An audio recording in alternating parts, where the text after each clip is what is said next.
कबीरन जी, मिल्कीपुर में क्या चल रहा है? देखिए, दोनों तरफ से एक जो बड़ी समस्या आई है वो भीतरघात की है। भाजपा में जो दो बड़े टिकट के दावेदार थे उनको टिकट मिला नहीं है, उनको मान मनौवल की गई है। गोरखनाथ को आज संयोजक भी बनाया गया था रैली का। दूसरी ओर मित्रसेन का भी परिवार है, उनकी मजबूरी है कि उनको सीट सुरक्षित है, वो खुद लड़ नहीं सकते। लेकिन अगर अवधेश प्रसाद का बेटा वहां स्थापित हो गया तो भविष्य में उनके लिए क्या संभावनाएं रहेंगी, आनंद सेन से लेके और तमाम लोगों को। तो ये दोनों तरफ से अभी बहुत अस्पष्ट नहीं है, असमंजस की स्थिति है। दोनों दलों में ये परेशानी है कि उनको अपने लोगों को मनाना है। जो पासवान लड़ रहे चुनाव भाजपा से, चंद्रभान, ये बताते हैं लोग कि ज्यादा समय इनका रुदौली में बीतता है। 2 बार रुदौली से जिला पंचायत के सदस्य रहे हैं। इनकी पत्नी अभी जिला पंचायत की सदस्य हैं और साड़ी का कारोबार होता है इनके यहाँ पर। तो इनके साथ एक बाहरी होने का भी एक हवा चल रही है।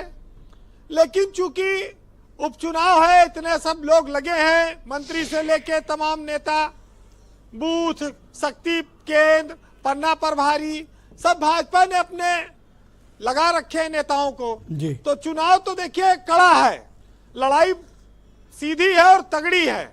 लेकिन एक बात जो अभी थोड़ी देर पहले आई थी एनालिसिस में कि बसपा लड़ती है अच्छा तो फिर भाजपा जीत जाती है, बसपा कमजोर लड़ती है तो सपा जीत जाती है। तो ये अब की बार तो बसपा लड़ी नहीं रही है, तो बसपा का वोट बड़ा निर्णायक होगा। 2017 में जब बाबा गोरखनाथ जीते थे तब बसपा को 46,000 वोट मिला था, अवधेश प्रसाद हार गए थे वो चुनाव। और जब 2022 में बसपा को कुल 14,000 वोट मिला, पहले 46 मिला फिर 14, उसमें सपा जीत गई, बसपा को वोट कम गया, सपा को वोट बढ़ गया। ये एक फैक्टर 2 चुनाव में मिल्कीपुर में देखने को मिला है। अब आ जाइए परिवारवाद पर जी। ये कहते हैं कि कटिहरी में जैसे हुआ था वैसे हो जाएगा, वहां पर लालजी वर्मा की पत्नी टिकट दे दिया सपा ने और परिवारवाद के नाते वहां पर लोग नाराज हो गए। ये बात सही है, उसमें कोई गलत नहीं है। लेकिन मिल्कीपुर में अवधेश प्रसाद के अलावा कोई भाजपा मुकाबला कर भी ना पाता। सबसे बेहतर अगर कोई लड़ेगा तो अवधेश प्रसाद ही लड़ सकते थे।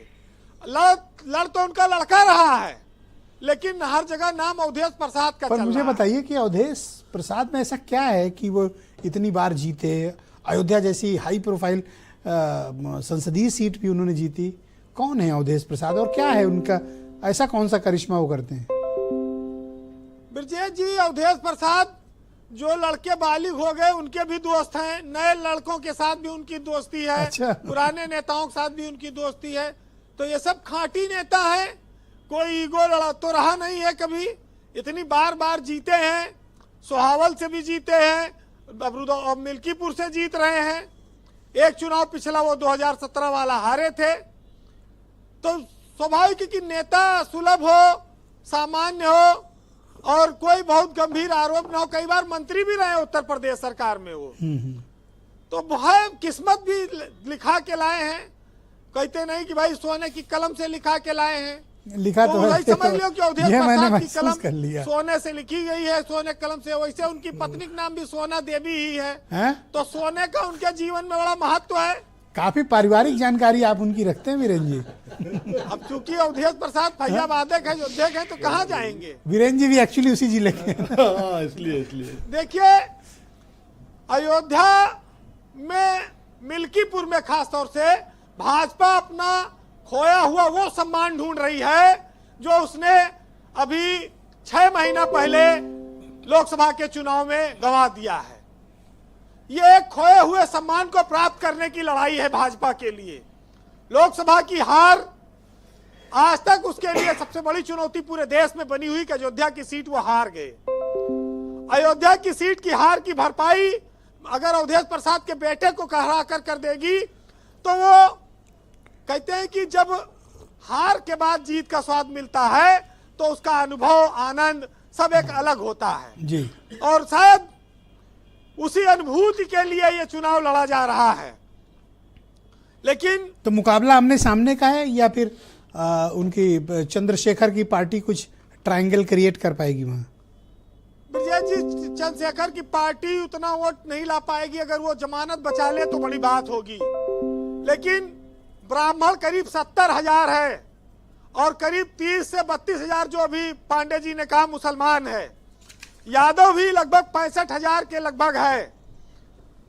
तो ये सब बड़ी निर्णायक भूमिका निभाएंगे। 20,000 के लगभग ठाकुर है। ये लोग किधर जाएंगे? भाजपा ने तो जातिवार आधारित नेताओं को लगाया है कि भाई बीजेपी का साथ दीजिए। सवर्ण वोट को माना भी जाता है, लेकिन अवधेश प्रसाद हर जाति के भीतर उनका अपने पैक्ट है, उनकी पहुंच है। वो ये चुनाव देखिए बहुत कठिन चुनाव होगा। बहुत पूर्वांचल में ऐसा चुनाव हुआ नहीं होगा जो अब की चुनाव में होगा, देखने को मिलेगा। तो देखिए क्या होता है जी। लेकिन इतना जरूर है कि अखिलेश यादव ने अवधेश प्रसाद को टिकट देकर एकदम सही साबित किया कि बीजेपी का मुकाबला वही कर सकते हैं। तो इस बार समाजवादी पार्टी के लोगों के लिए मलाल करने की नहीं रह जाएगी स्थिति कि अगर उसको न मिला होता टिकट, उनके अलावा कोई टिकट पाता तो बीजेपी से इतना आसानी से वो जीत ना पाता। तो ये एक बहुत बड़ी चुनौती है। जी वीरेन जी। वैसे हमारे यहाँ कहते हैं पहले दादा, फिर पिता, फिर बेटा, ये सब परिवारवाद को लेकर लोग नाराजगी जताते हैं। लेकिन समस्या यह है कि जब वोट बैंक उसी नाम पर है तो जनता करे तो क्या करे। आज ब्राह्मण नेता के तौर पर इंद्र प्रताप तिवारी खब्बू को बुलाया गया, सार्वजनिक मंच पर नहीं आ पाए क्योंकि उनके ऊपर तमाम आरोप हैं। लेकिन अभय सिंह को भी तो इन्होंने शामिल कर लिया है उसी सीट से। अब अभय सिंह से कहा थे तुम ठाकुर के वोट मांगो और खब्बू तिवारी पंडित के वोट एंगल पकड़ा वीरेन जी ने। और बात तो सही बारी आएगी, दोनों अपोनेंट थे, कट्टर जानी दुश्मन, और दोनों एक प्लेटफॉर्म पे हैं। अब देखिए, हाँ ये बहुत बढ़िया बात ये है, ग्रेट, बहुत बड़ा फैक्टर है। अभी अयोध्या में राम मंदिर का 1 साल पूरा अब पांडे जी किसको फंसाएंगे अब देखेंगे अगले राउंड में। पांडे जी को लपेटा जाएगा। बोलिए वीरेन जी।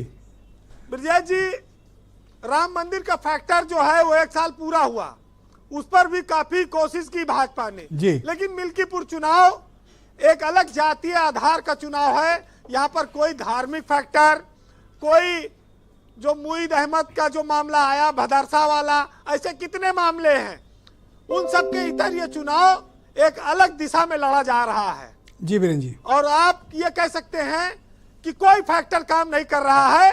अंतिम दिन तक लड़ाई सीधे सीधे जात के आधार पर वोट पर होगी। जी। फिलहाल हम लोग तो चुनाव को बहुत साल से देखते आए हैं और इस देश में कहते हैं कि नेता होता तो जब चुनाव आता है पूरे प्रदेश से इकट्ठा हो जाते हैं। रफीक सदानी का एक शेर है कि जब चुनाव आवा तो देख पड़े नेताजी तोहरे वादे का जनता भुलान थोड़ी है, और ये सब लाली लिपस्टिक के कमाल है, तू जितना समझत हो उतना जवान थोड़ी है।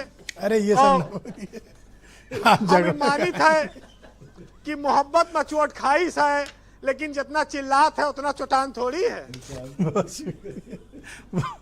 बहुत धन्यवाद वीरेन जी, बहुत बहुत शुक्रिया।